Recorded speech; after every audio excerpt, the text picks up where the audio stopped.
La première nuit, on va vraisemblablement lui demander toutes les 2 heures de lever le bras pour être sûr qu'il soit en vie, parce que le choc carcéral, ce programme que l'on a mis en place, c'est le programme de lutte contre le choc carcéral, c'est quelque chose de difficile, qu'on soit président de la République, qu'on soit trafiquant de drogue, qu'on soit quelqu'un qui n'a pas mis sa ceinture de sécurité, qui a conduit son permis.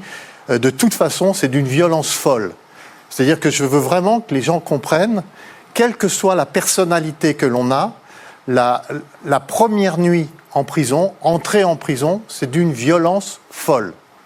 Alors, c'est pas que le fait de, lorsqu'on arrive, la première chose qu'il va faire lorsqu'il va arriver au greffe, et on va faire cette fameuse photo, vous savez, qu'on voit souvent avec derrière la taille, et avec un panneau, et avec sur le panneau son numéro d'écrou, et on va lui donner donc une petite carte, qui est une carte qui va lui permettre de circuler dans la prison par la suite.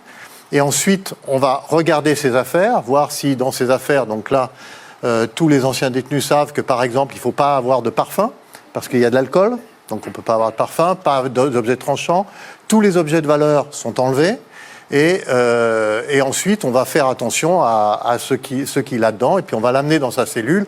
Et là, je vous avoue que c'est quand vous rentrez dans votre cellule et que la clé se ferme, là, vous comprenez que vous n'avez plus le pouvoir sur rien. Et la meilleure preuve, c'est que vous perdez presque votre nom et vous devenez un numéro d'écrou. Même Nicolas Sarkozy. Ça. Mais vous voyez, c'est quelque chose que je voudrais vraiment que vos téléspectateurs comprennent. Il n'y aura pas de différence pour Nicolas. Ah, vraiment? Non, il n'y aura pas de différence. Et je vais même vous dire plus, ça va être plus dur pour lui. Actuellement, en France, il y a 50 000 téléphones portables dans les prisons.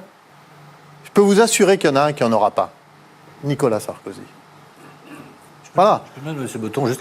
Mais à quoi ça ressemble une cellule? Alors ça fait 8 mètres carrés 64. Les cellules de la santé, j'ai eu la chance à la fois de participer à leur rénovation et de les fréquenter.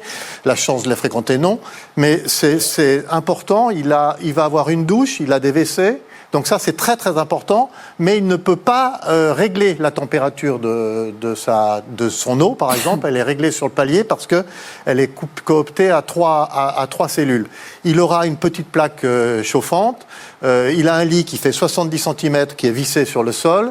Il y a des armoires qui sont également vissées au mur. Il a un frigo s'il le paye et il a une télé s'il la paye.